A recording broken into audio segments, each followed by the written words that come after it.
Dr. Ian Plimer is our guest, and the new book is doing quite well. Very, very excited about that. Folks can get it at Amazon.com in different parts of the world. And we'll tell you more about the book before he leaves us in the final segment. But the book is Heaven and Earth, Global Warming, the Missing Science.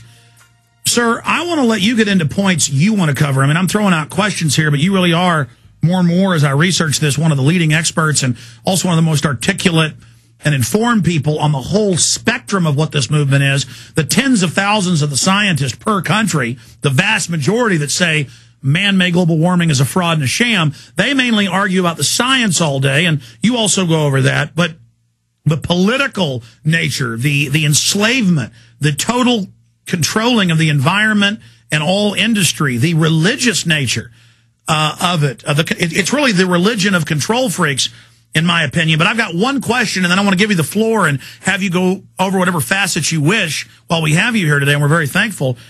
When you go and debate them on TV and radio and print, how do they treat you before you go out on the stage and argue with them? Because it describes in some of these newspaper articles that they're actually very mad at you and saying that you're some type of heretic. And we see news articles not just calling for you to get in trouble, but for other people to be arrested or fined for climate denial. So we also see this Stalinistic attempt to silence free speech. Well, I think that's a worldwide phenomenon. And worldwide, we are having the media, the newspapers, radio programs, and environmentalists suggest that people should be arrested for having a contrary view. They are demonizing dissent. They are arguing that this view is against humanity, yet no one wants to stand up in public and argue evidence with me. And my scientific view is married to evidence. It's not married to dogma. Continue. Mr. Plimer? Yes, I'm having real difficulty hearing you. Well, you are, how many thousands of miles away are you from the middle of the United States? Is it 10,000, 12,000? It would probably be 10,000 miles away. I can now hear you, so you must be shouting. Remember, I'm talking uphill. You're talking downhill.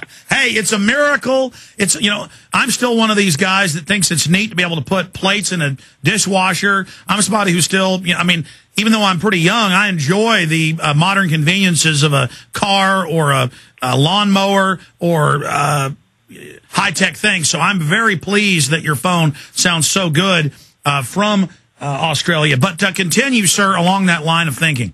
Well, I'm very pleased to be able to eat hot food, to be able to have a hot shower, to be able to keep my house air-conditioned in summertime, to keep it air-conditioned and warm in wintertime, to be able to travel by aeroplane or by car. Don't give me the good old days, because they weren't. And our modern environmental movement wants to get all of the information off television, which uses a huge amount of energy, yet they want to deny us a modern life. That, in my language, is hypocrisy. So don't give me the good old days. They weren't. It is not a sin to be wealthy. It's not a sin to be comfortable. It's not a sin to eat well.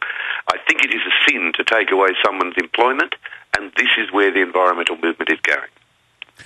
Well, as you said, Doctor, if you go back and look at the Royal Commission on Population 49, State Department Memorandum 200, it states that the Western powers, wanted to freeze the development of the third world as a part of a hegemonic domination. So whereas in the streets, the modern yuppie, it is a religion, they're disconnected from reality and fools, the progenitors of this carbon tax and carbon tyranny cold-bloodedly know that they're going to kill billions of people in the third world in the aggregate. They know it's going to freeze development. They know it is a vertical integration of the entire economy. I mean, have you ever had one of these guys admit that to you? Because you can read it in some of their books. Well, they often argue about population as if it's a bad thing. The greatest and easiest way to reduce global population is to make everyone wealthy. And that means in the third world you won't want to have 13 children, hoping that one will keep you alive in your old age.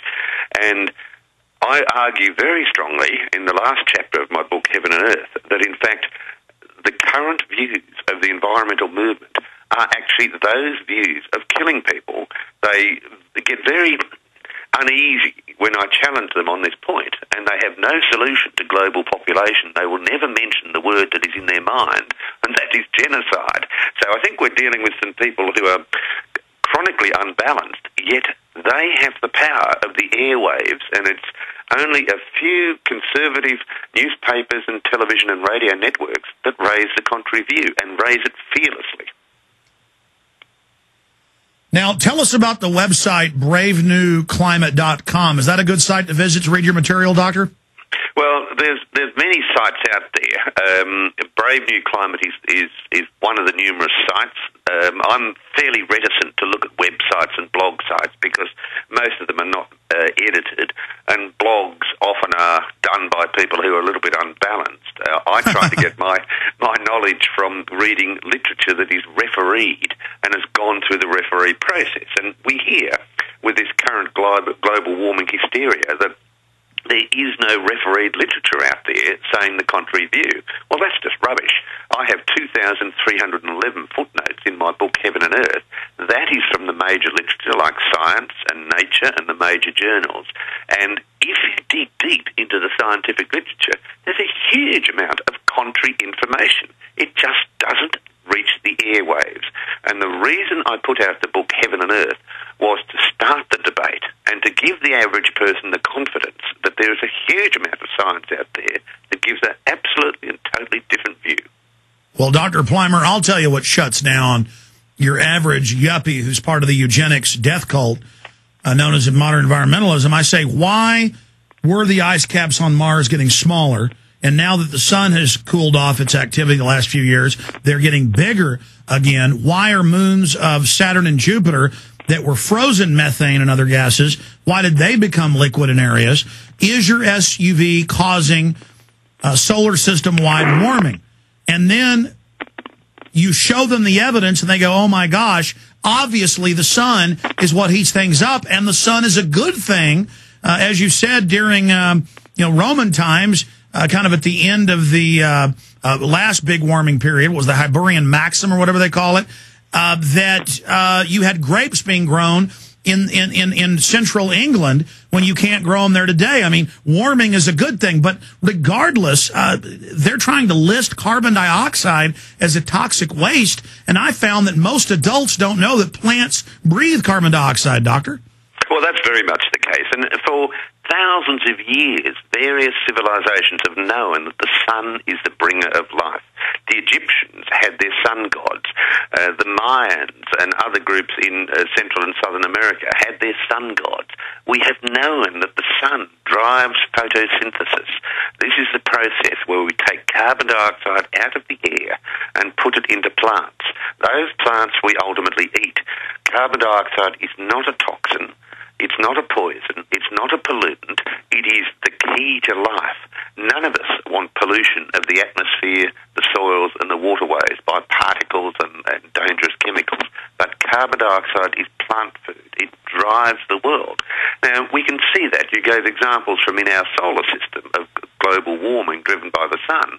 We can look at other stars outside our solar system and look at those planets. And we also see that there's a change in the amount of energy that these stars give out, and that this gives us global warming in other solar systems.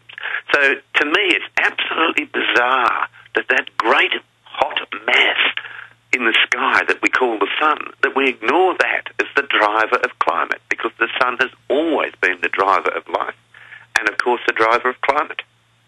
Doctor, have you ever thought of the angle that there's a lot of serious environmental stuff that is going on, as you just said, a lot of toxic waste dumping, pollution, things like that, but that by making the whole environmental movement about carbon, it actually becomes a distraction from real environmental problems we have?